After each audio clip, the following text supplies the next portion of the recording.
This is the makeup lab for the metric lab in regular biology. This is the lab that we did. We started the week before we came back and then completed the week that the freshmen were back.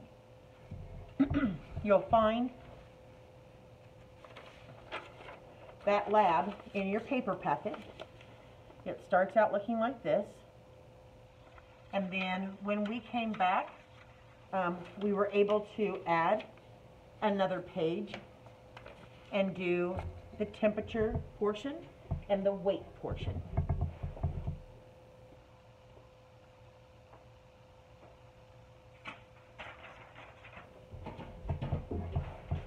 Sorry, that page looks like this. So if you're a remote student, you'll have to use what is on your Google Classroom under Metric Lab, and you'll have to write your answers on a separate sheet of paper.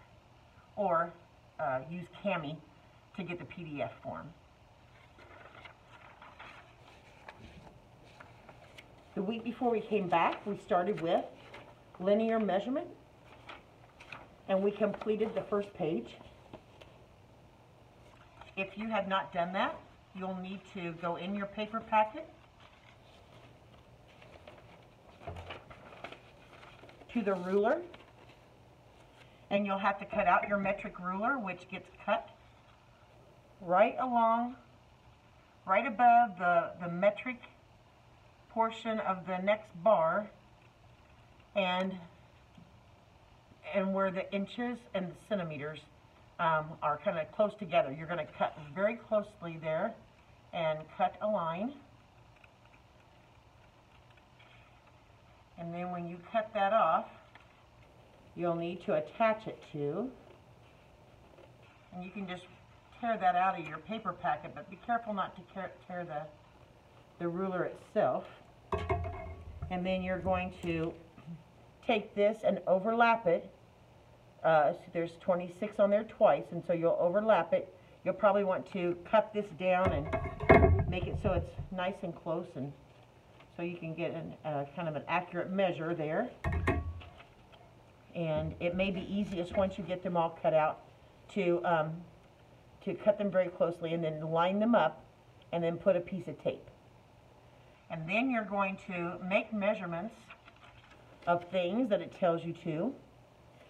Let's just say, for instance, that I'm measuring this marker, this Sharpie, and I'm using the top line. That's the centimeter line.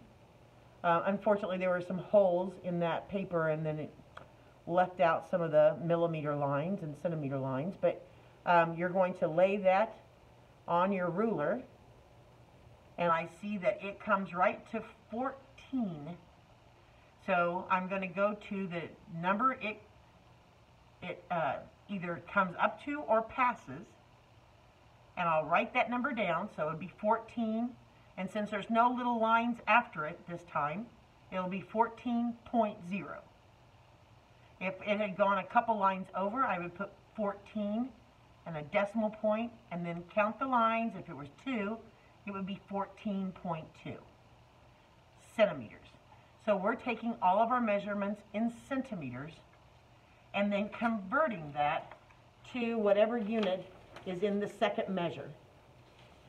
So on that first one, you're converting it to meters. So you'll just go to your metric ladder.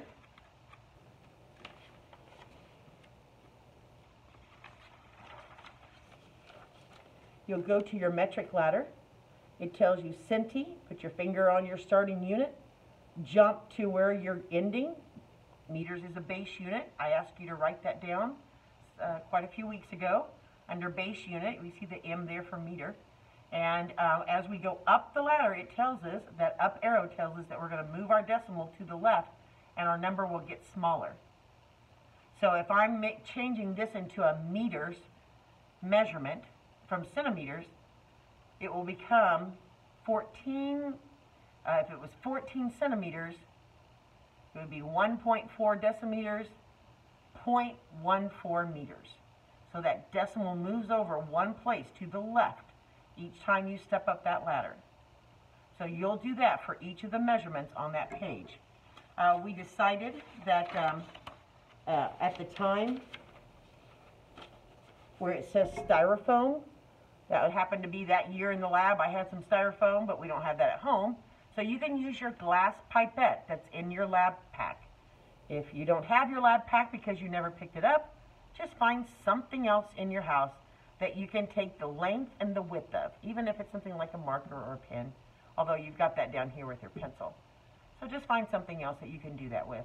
The idea is that we're just trying to practice and then trying to practice converting our units. On the second page, we started this when we came back. And so I'm going to start up at the top, and it tells us that we're going to measure. We're going to fill a test tube to the rim, and we're going to measure that to see how much volume it has. And so I'm going to use my beaker, because a beaker is meant, it's got a wide mouth, it's meant for holding liquid. I've got some water boiling behind me for the next part of the lab in a beaker, but I don't measure in a beaker. But it's great for holding water, and then I can pour from it because it's got a pour spout. And I'm going to fill this test tube. Test tubes don't have increments on them. They too are meant for holding solutions and mixing reactions and kind of doing your science in the test tube. So I've got it filled to the rim, and I am going to put it in a measuring tool, which is a graduated cylinder. This was on the test, the graduated cylinder. And remember that there's a bubble at the top of this graduated cylinder. You can kind of see there. That's called the meniscus. And I'm going to look at it with eye level. I'm going to have to hold it up to my eye, though. And I'm going to measure at the bottom of that.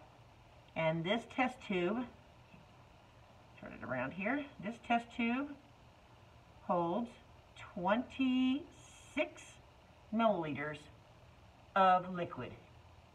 Okay? Unfortunately, I can't really turn that so you can see it, but I'll tell you. It holds 26 milliliters of liquid. Okay, you can write that in on your results for test tube filled to the rim. Now, let's take a look at a 50 milliliter beaker and fill that all the way up. So I'm going to empty my graduated cylinder back into my beaker. Make sure I got all the liquid out there. Okay. And then I'm going to fill up my 50 milliliter beaker and pour that into my graduated cylinder. And this level, little bubbles out there. And this comes right to 60 milliliters. So this 50 milliliter beaker, you can see right there, 50 ml, 50 milliliter beaker all the way to the top is 60 milliliters. So, so even though it does have increments on it, those say approximate. They're only approximate values, and so we don't use this for any kind of accurate measuring. Now, if I just want to toss some water in there like I did with this food coloring, I could have done that pretty easily. Just put some water in here because it's meant for holding liquids. But measuring, I want to use this graduated cylinder, or we're getting ready to use a pipette. Okay? So let's take a look at the bottom part. Let's take a look at number 5. It says the color challenge. On the color challenge, we're just going to follow the instructions. So I'm going to let you watch me.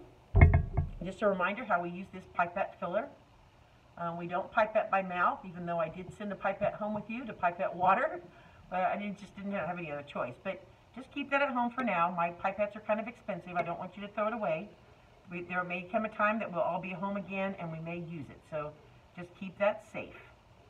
In order to use this with chemicals, we're going to press the A.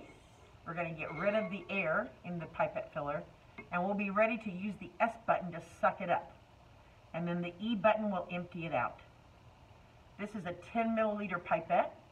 It goes down to 1/10 of a milliliter. So if I need to measure like 7.5 milliliters, I'm going to have to use a pipette. My graduated cylinder doesn't go down to a decimal number. So it first of all starts out by telling me, I'm going to stir my food coloring here. It tells me I'm going to measure 17 milliliters of red water. Well, this only goes to 10. So how am I going to measure 17? Well, I'm probably going to have to use it more than one time to get all that in there. I could use a graduated cylinder to measure 17, but I'm going to use my pipette because I wanted you to practice using a pipette. So we'll make sure that the tip is down in the solution, and we'll pull that up.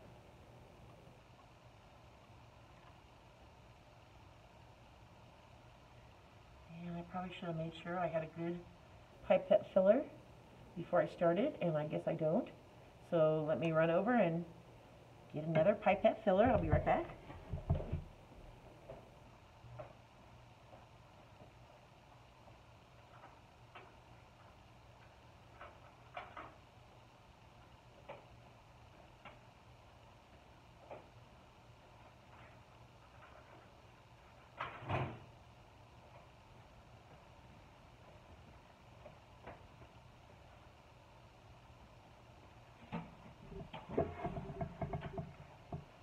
So these are pretty expensive. These cost $25 a piece, and when they don't work, it's really disappointing because it's difficult to fix them, and so but we'll put this in here, and I'll pull up 10 milliliters. So I'm going to go all the way to the 0. You can really see the meniscus in this one, and I'm going to put it into test tube A. Test tube A, so I'm going to empty it in there. And now I need 7 more. By the way, these are delivery pipettes, which means that they'll have a little bit left in the tip. So I'm going to need to rinse this out in between colors. But I'm going to pull it up, and this time I'm just going to pull it up to the 3. On the back of this pipette, there's a little 7 across from the 3, and that tells me if I just go up to the 3 and let it out, that's 7 more. So I've got 10 plus 7, so I've got 17 in this first test tube.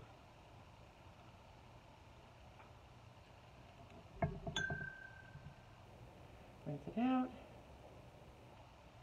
The next amount it tells me on number 2 is to put 21 milliliters in. So if I'm starting to run out of air in my pipette filler, I'm going to just push that out. And now I'm going to pull up the yellow color.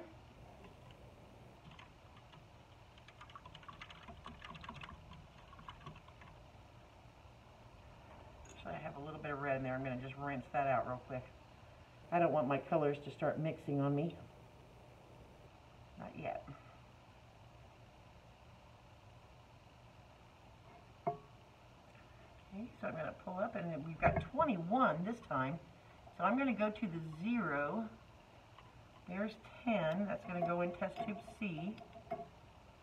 And on this pipette, there's actually some increments that are up above 0. So there's actually a -1 and a -2.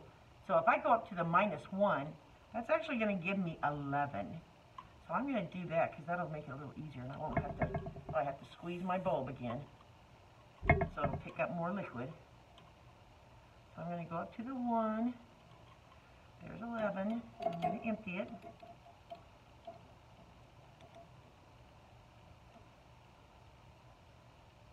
And that gives me 21. Okay, let's rinse out the... Try not to be my usual disastrous self in the lab here while I'm showing you this. If I spill something, don't be surprised.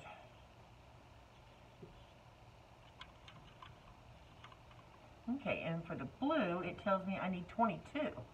So, you know, I'm actually going to go to 11. Oops, there, I need to squeeze my bulb again. I'm actually going to go to 11 twice. And that'll give me my 22. So I went up to that -1 2 times. I could have done 10, 10, and 2. But the more times you transfer, you kind of introduce some human error.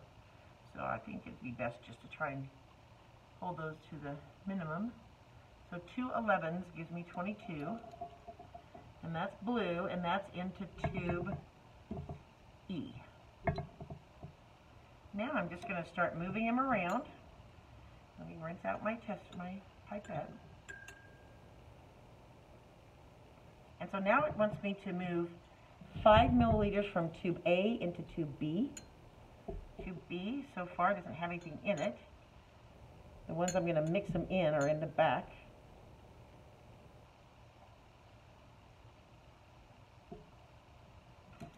so I want 5. Let me make sure my bulb is squeezed.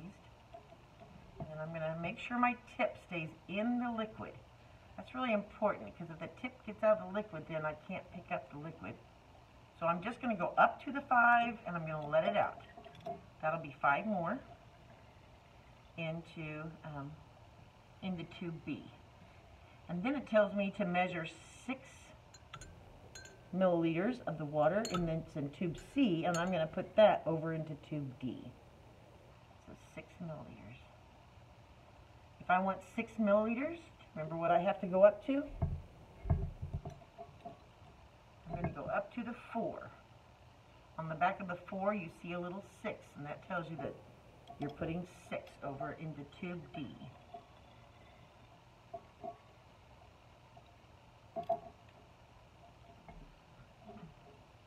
Okay, let me rinse again. I have to push out some more air from my pipette. You always have to keep kind of pushing out air from that to keep it to pick up. All right, and now I need to go 8 milliliters from tube E and pour it into F. Okay, so 8. So if I want 8, I'm going to go up to the 2. So a little 8 on the back. Make sure I keep my tip down in that liquid, and then over here. Okay, and now it wants me to take 5 milliliters from tube C, from test tube C, and put it over into B. So I'm going to move some yellow over into B. I'm moving how much of that?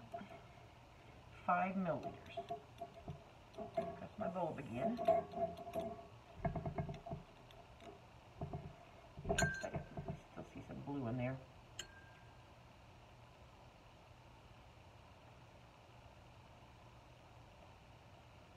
Probably would have been best to have 3 pipettes, but I don't have that many, so. So there we go. I'm going to pull up 5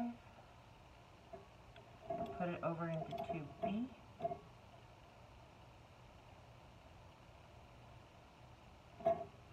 And I see that by putting that yellow in there, pretty, I wind up going from red over to orange. Okay. Rinse that out. And now I'm going to go take 2 milliliters from tube A and put it into F. I would tell you when I mixed up my food coloring, just like when I did when I sent it home to everybody, I just kind of guessed at how much to put in there, and so it may not be perfect, but that's okay. So if I just want 2, I'm going to go up to the 8. Adjust that to make sure I'm at the 8. And that's going over to tube F. And that one's supposed to be blue and red, make purple, but it's kind of a maybe blue. It's kind of a dark blue. That's okay.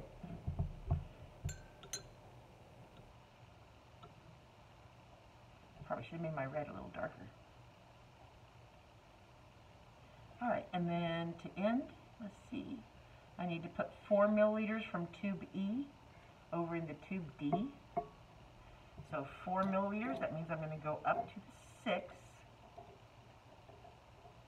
There's a little 4 on the back of that 6. Empty that in there. Oh, beautiful.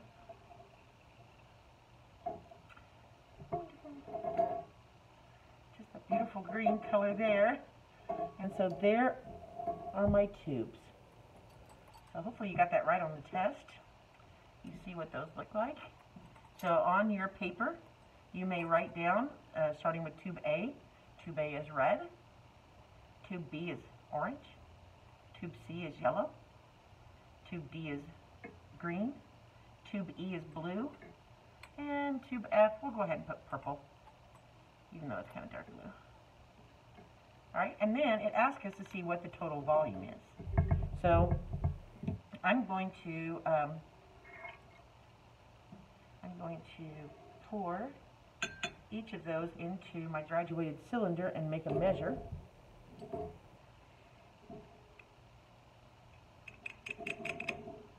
So when I pour this first one,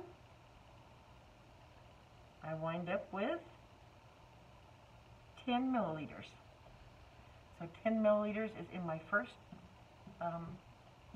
test tube.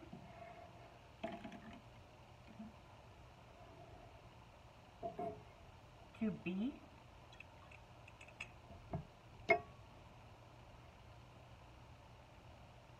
is 10 milliliters in the second tube, in tube B.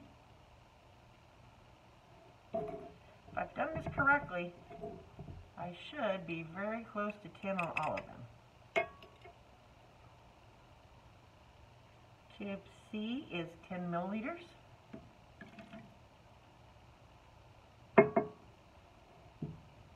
Tube D. The important thing is to measure at the bottom of the meniscus. And tube D is also 10 milliliters.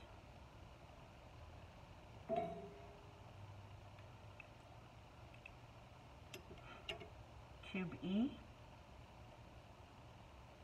is 10 milliliters. And then finally, tube F.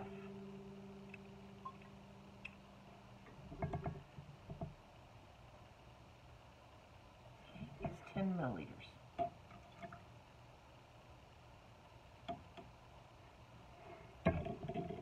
And that completes the volumetric part of this lab. Now let's take a look at the additional sheet. And I'm going to start with the temperature since I've got this water boiling behind me. And I'm going to pick up my my camera and take you around to show you some different temperatures. The first one I'd like to show you is just what it looks like for room temperature. For room temperature, when I pick this thermometer up, down here are alcohol spirits. And the temperature in the room adjusts this alcohol in the thermometer. And this thermometer says that room temperature is 22 degrees Celsius. So you can write room temperature down. We're going to skip over and look at the boiling water. The boiling water is just about at 100. So it looks like it's about 98 for boiling water. I'm going to turn that off so I don't forget. I'll leave it on.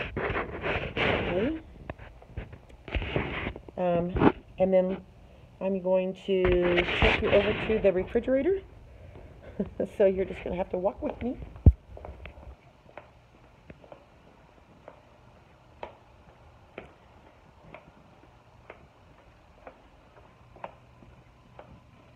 We are.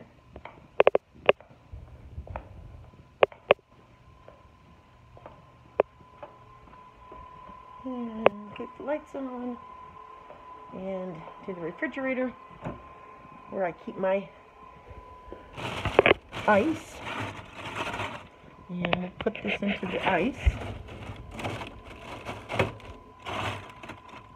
The temperature in Celsius is based on water, and so it's based on where it freezes and where it boils. So 100 degrees Celsius is boiling water, and right now I'm taking the temperature of this ice. Ice actually starts to heat up a little bit from its freezing point. So once ice begins to form, it actually rises a little bit above 0 degrees Celsius. And so, let's see where we are.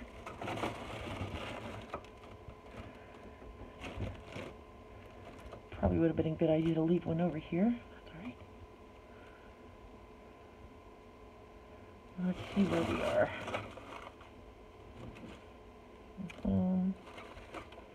Okay, so I guess I lied because now it's not above 0. It's actually at minus 5 degrees Celsius. It's different. All right, so minus 5 degrees Celsius for ice. Normally it comes out about, well, once it starts making ice water, when it starts to make ice water, then it becomes 4 degrees Celsius. But at 0 degrees Celsius, water is going to freeze. So soon it will, at nighttime, be down to 32 degrees Fahrenheit. And maybe the grown-ups at your house that have plants outside are going to worry about if it's freezing, because then plants don't make it very well if it's freezing. And so if it's 32 degrees Fahrenheit, then it is, sorry about that thumbnail on the camera, then it is 0 degrees Celsius. So water will freeze at 0 degrees Celsius. All right. And to take a body temperature, I guess I'll take my body temperature. And so down there, while I'm taking my body temperature, it's actually going to be a little bit lower than what we would, if we would put it in our mouth. Our mouth should be around about 37 degrees Celsius for body temperature. But under, on the outside of our body, the ancillary temperatures, like under your arm or in your elbow, I'm not sure if that's really very accurate, but it's lower. So it's at least a degree lower. So we're probably looking at maybe 35, 36. We'll see what that comes out to be.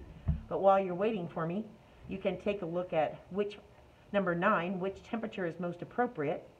So a really hot day, well, the ice was below 0. And so anything that's down towards 0 is going to be pretty cold, and if not icy. So maybe that will help you answer numbers 5 and 6 under number 9. Let's take a look at my body temperature here.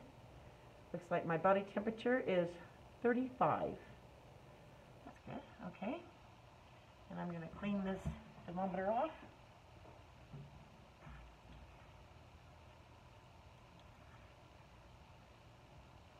Put a little boiling water, that'll clean it up.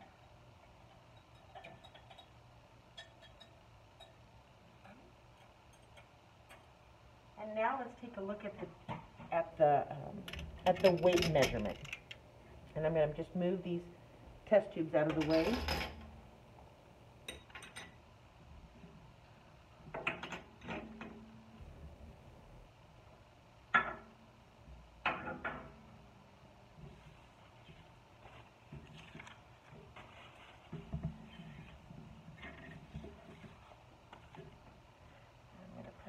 Background on here so it makes it a little easier for you to see. And let me go get a balance.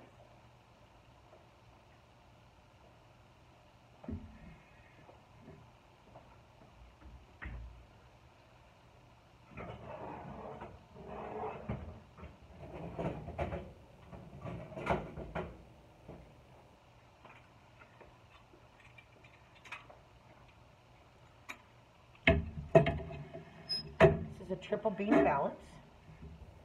And when we use a triple beam balance, we have to make sure that it's balanced before we start. So we're going to look at this triple beam balance right down here to see if it's balanced. And right now it's not. But we also need to move these riders into their little divot. So we're going to move them all over to their divot to 0. And we're going to see if it balances.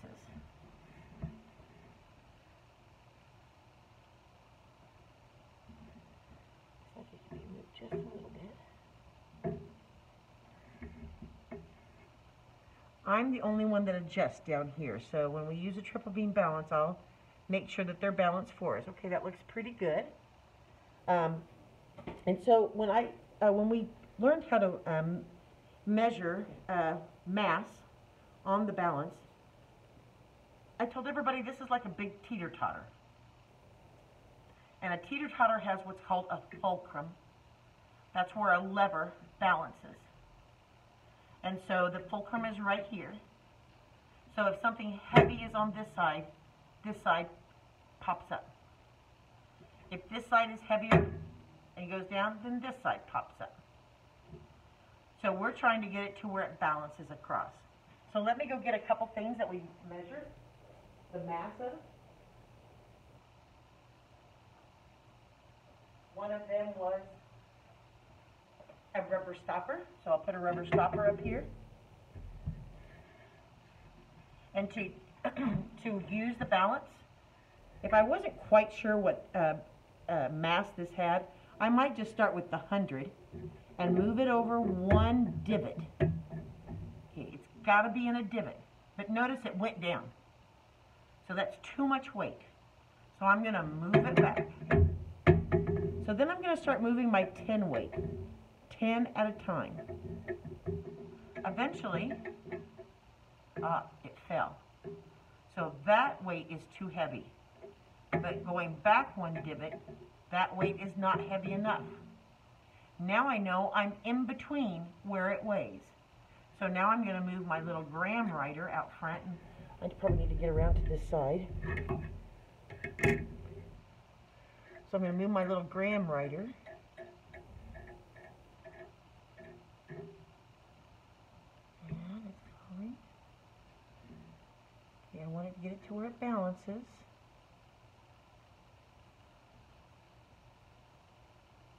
Okay, that looks pretty good. So now I'm going to add them up. So I've got 20 plus 0 and then 8, and I've gone a couple lines over it. So this is 28 point, and now I'm going to count the little lines, and it looks like there's 2 lines, so it's 28.2 is the mass of this rubber stopper.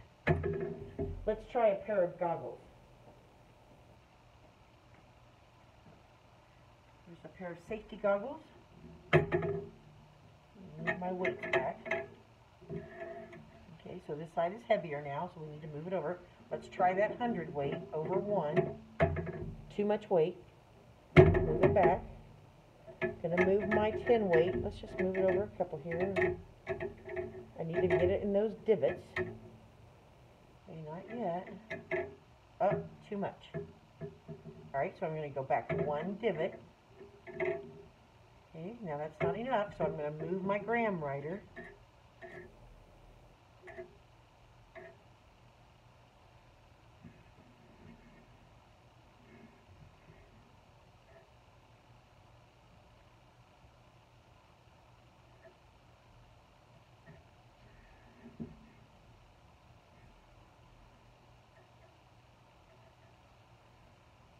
Okay.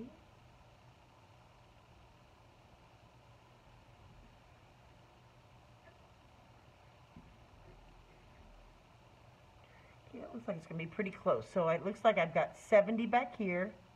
I've got 6.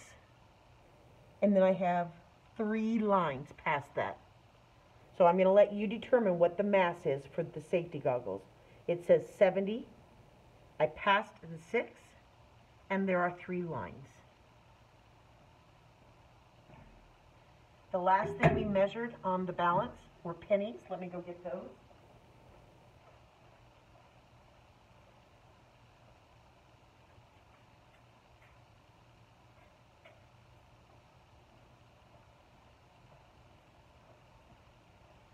And I brought some pennies over, so I'm just going to count out how many I've got here.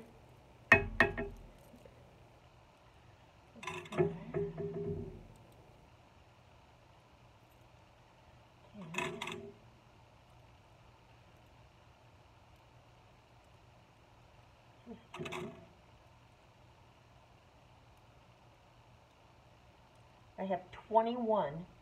So I'm going to ask for you to cross out 20 where it says 20 pennies, and I'm going to ask you to write 21 underneath there. When you do that, I'll know that you've watched this video. So 21 pennies. And let's see what 21 pennies weighs. There's 10, 20, 30. Oh, there we go. 60's too much, so it's going to be 50 something. So there's 50.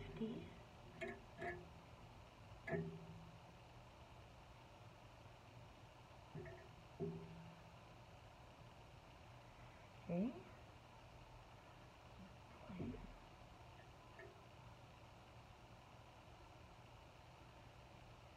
Okay, so it's 50. I passed the 4, and it looks like it is 4 lines over.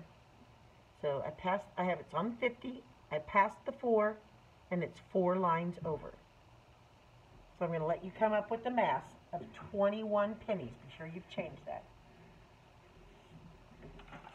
To finish up, I'd like you to go back and look at these masses up above and see if you can make sense of what unit would be best. This particular balance only measures in grams. Only measures in grams. If I wanted one that measured in kilograms, so that maybe I could measure maybe a small animal, then I'm going to have a different scale, a different balance. So say at the veterinary office up the street, they have different balances. Probably one that even has a basket on it, so they could put like small reptiles in that, so they wouldn't get away, or small amphibians or something, so they could weigh those. A cat or dog's going to have a different scale, one that would match what those animals would weigh. So this is limited to what it can measure. But like I said, it only measures in grams. If we're going to measure something really large, we're going to have to measure that in kilograms. It's kind of interesting. I'm getting ready to go to work at the hospital. And at the hospital, the beds actually are balances. They actually will weigh the patient. So everybody, well, certain beds will. So they'll step back, and they'll press the weigh button, and then the bed will subtract its weight from that and only give the patient's weight in kilograms. And it's usually about half of what we weigh in pounds. So if you weighed 150 pounds, then you probably would be around 75, close to, about 75 kilograms. I just took some ibuprofen so that I can get rid of my headache, and so when I look at the active ingredients on that, they're in very, very tiny units. Certainly not in grams. Grams would be way too much ibuprofen for us to take. So they're in very, very tiny grams. So maybe you can use that knowledge that I've just told you to come up with the answers to these questions right here. And circle the correct answer. Okay, so this lab is worth a lot of points. Be sure you fill it out. You take pictures that I can read your writing and submit that to Google Classroom. I'd like that to be done by Sunday, by tomorrow. Hopefully I can get this figured out on how to post this on my YouTube video, or my YouTube channel, and then I'll share that with you on Google Classroom. Thank you, Chargers.